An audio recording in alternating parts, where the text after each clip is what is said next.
Welcome in. Greg Ruff along with you, and joining me is Sam Harris, coach of the men's basketball team. And, Coach, it's been a long time since we've played at the Fieldhouse, but you get a chance to do that a couple of times here over this week, and then really 7 out of the last 9 games are going to be here at the Trojan Fieldhouse.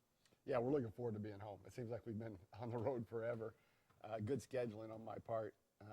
We tried to get some of our distance travels in over break. But when you look at it, we played 3 right before Christmas and then 3 after Christmas. We've had like 6 in a row on the road, so or 6 of 7 on the road. So it's great to come home. There's just a special feel about playing in our field house, especially when our students come out, and hopefully they'll realize the importance of this week for us and trying to make the top of the conference. We got Alderson Broadus coming in, who's 4-1 right now. They're leading the conference, and then there's like 3 or 4 of us that are 1 game behind in that comp. So Thursday night's a huge game. So will Saturday against Davidson Elkins. So we're looking forward to coming in and trying to play at home. One of the things we talked about, Alderson Broadus is in first place. They come in here. That's really a carrot for you guys, isn't it? I mean, talk about being able to get your guys focused. Coming off a big win at Cedarville, you do kind of want something that's going to get you focused coming into Thursday. Yeah, there's no doubt about it. We've got a little bit of momentum. We've got to build on that momentum. It becomes a huge game mainly because we're the only team in our league that has played every conference game on the road up to this point. So it's our first conference game at home. It happens to be against a team that's in first place, right now. The defending champion, by the way. The defending champion. They've got they're only missing 1 player, a huge player, out of their top 8 that are back from last year. Great guard play. They understand how to play. They play really well together.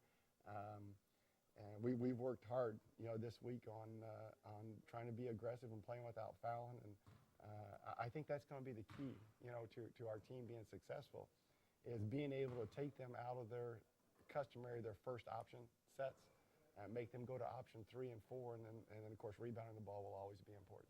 We talked the other day, and you said, this is maybe the biggest game we've had in maybe 3 years, as far as this late in the season, this important to the conference race. It is important, isn't it? Yeah, and 3 years ago, I talked with Mark, we had our choice. We could have continued to play some of the same teams who had been playing, or jump full-fledged into the Division II. And my philosophy all along was let's jump in and see what we need to put ourselves in position for these games. It'll look great if we win, because then it pays off, playing all the tough competition. It's interesting playing at Cedarville. I was talking with Pat Estep before the game, and he said, you guys have played the toughest schedule. And, it's one thing to play the toughest schedule and our record be right around 500, but it's another thing for it to benefit us in playing the tough schedule.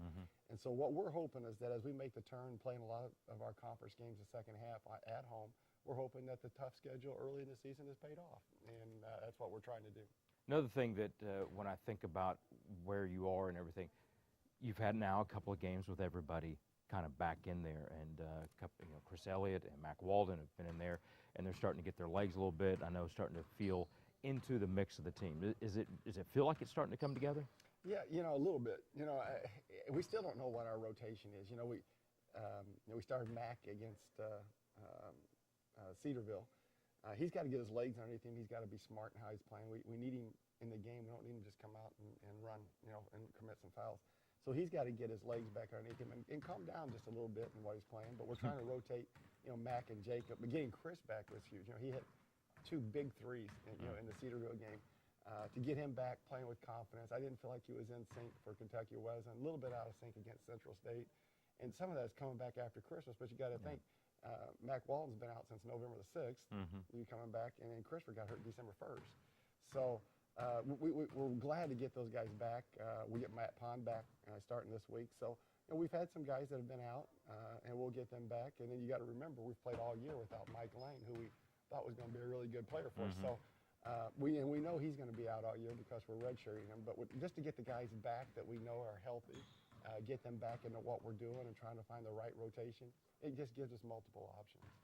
One more chance before we finish this up. What would it mean to see that student section packed, and also the T Club folks over there packing in their seats? Well, we need them. This game is the biggest game that our basketball program has played in probably, like you say, 3 years. As we've made the move to Division II.